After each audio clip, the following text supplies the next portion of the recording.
G'day, welcome to Down Under Woodworks and to part 2 of the dining table upgrade.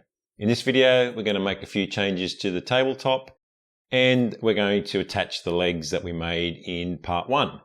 If you haven't seen that video, I do invite you to go and watch that video as well, but there's no need to watch the two in order, it doesn't make any difference.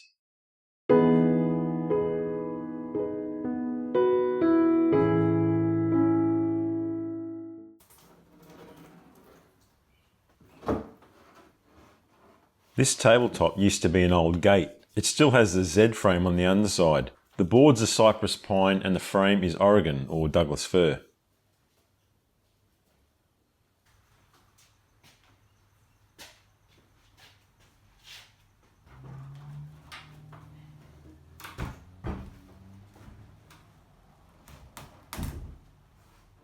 The old marine varnish had yellowed over time and we weren't fans of the high gloss finish anymore, so it had to go.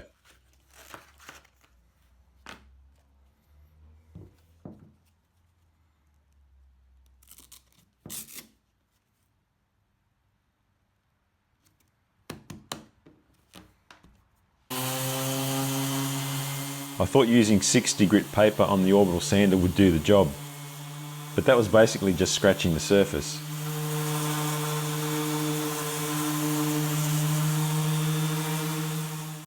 So it was out with the belt sander to bring the top back to bare timber.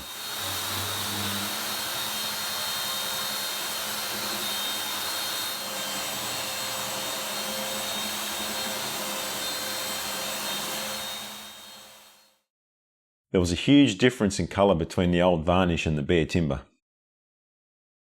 The tabletop needed lateral support underneath, so I decided to reuse these cross braces from the old frame and cut them down to give them a lower profile under the table. They didn't need to be any wider because the edge banding was going to add a lot of rigidity to the top. The braces were going to be fixed directly to the underside of the top, so I had to notch them to fit around the Z frame.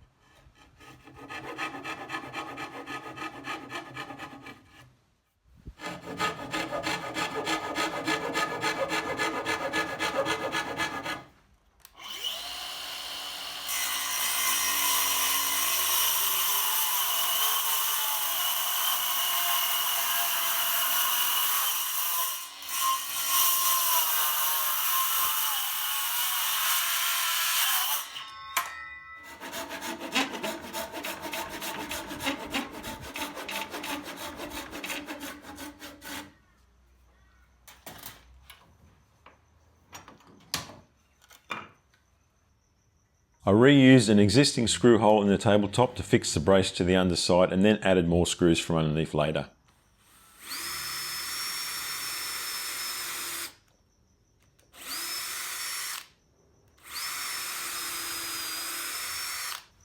To soften the profile of these braces, I cut a shallow taper on each end.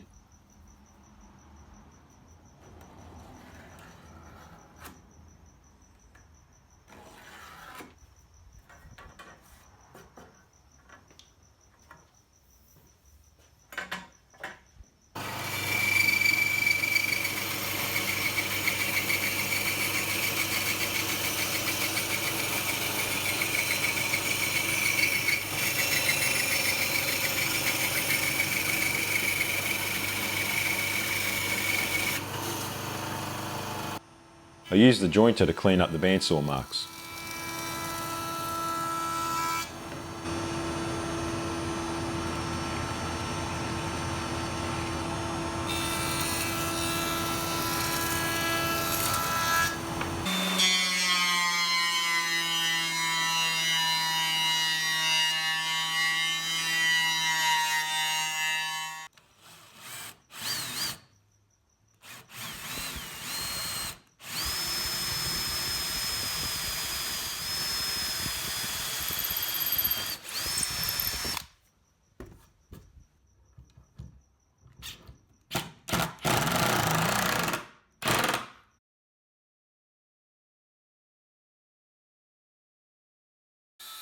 Next job was to get a nice flat square edge around the perimeter of the table for the edge banding to attach to.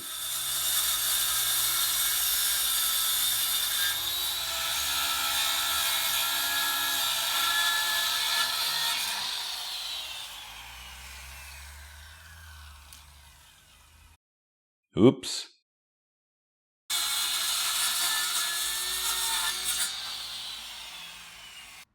I used a mix of pocket holes on the ends of these frames and battens fixed to the underside of the top to attach the edge banding.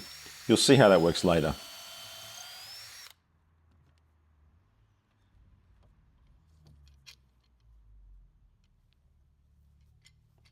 I had to remove some of the old paint around the edges of the underside so I could glue and screw the battens in place.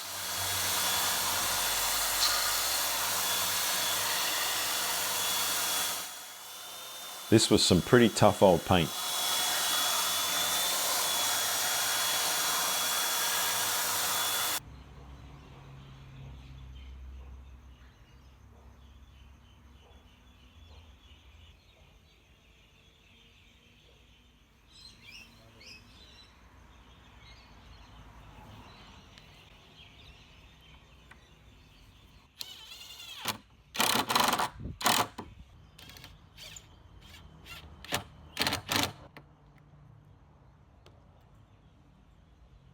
This is where my camera battery went flat, so here's a look at the underneath of the top with all the battens in place.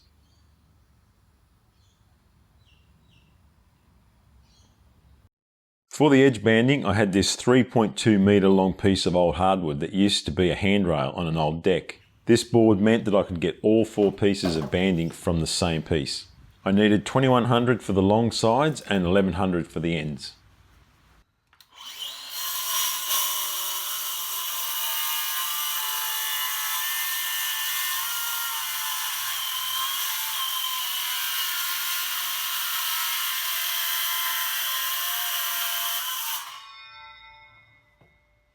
This 2.1 metre length really tested the limits of my workshop a number of times. It only just fit between my table saw and the bandsaw. The 2 boards were ripped in half to give me the 4 pieces that I needed.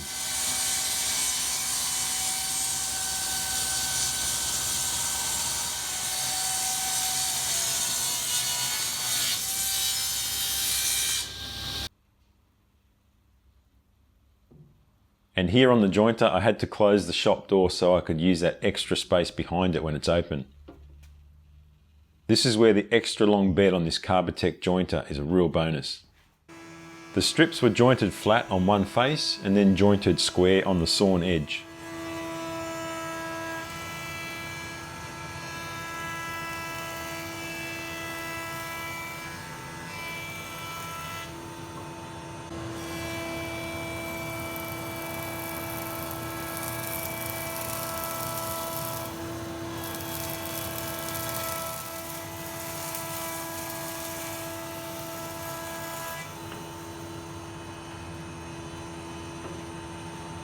The opposite face was cleaned up using the thicknesser, which I had to move out to accommodate those longer lengths.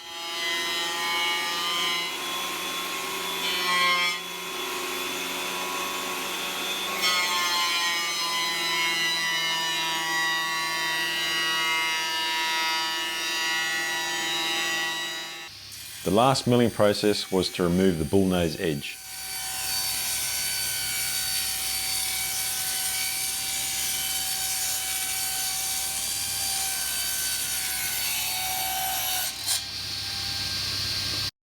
The end result is some nice S4S boards, surfaced on 4 sides. Then it was time to start attaching the edging. I started with one of the end pieces and marked the direction of the miters.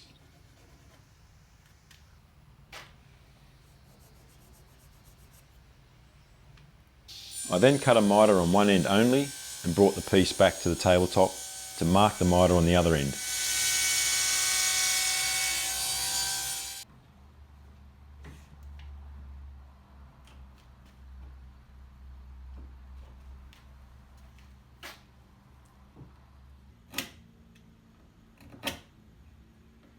And with the use of a temporary zero clearance fence on my sled, I cut the second miter.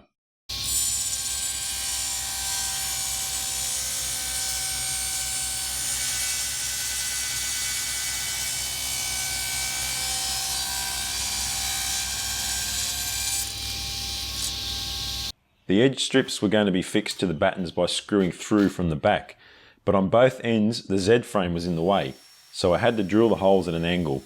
which I did with the help of a sliding bevel.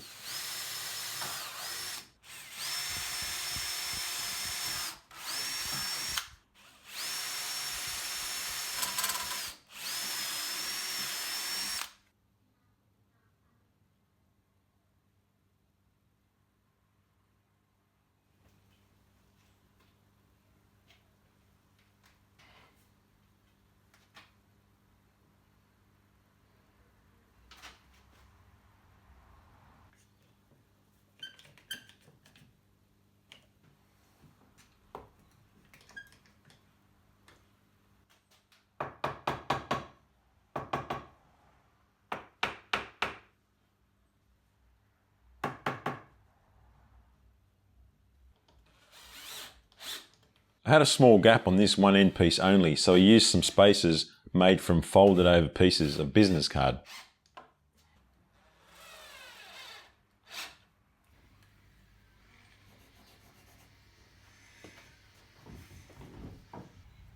Cutting the miters on the long pieces was also pushing the limits of my workshop, but good thing the belt grinder flip cart has casters.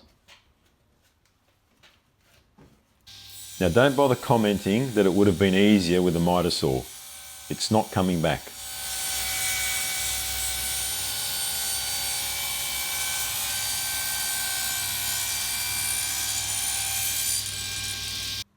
I just worked my way around the tabletop, fitting each edge strip in turn by cutting a miter on one end and then placing it in position and marking the miter on the other end for cutting until all 4 pieces were on.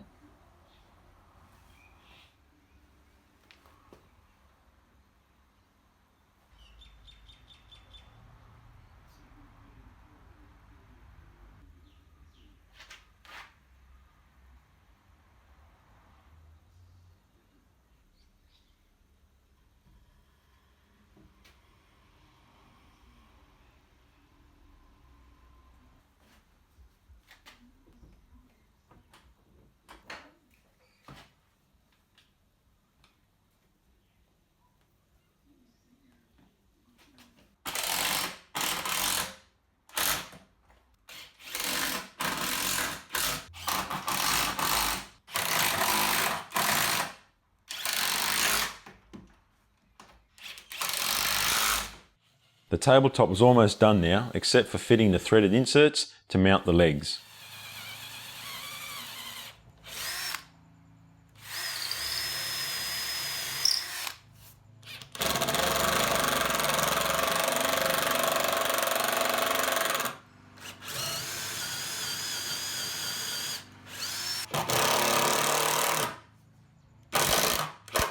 And spraying on a few coats of clear satin poly.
Once everything was dry, all that was left was to fit the legs. Apologies for the poor lighting here.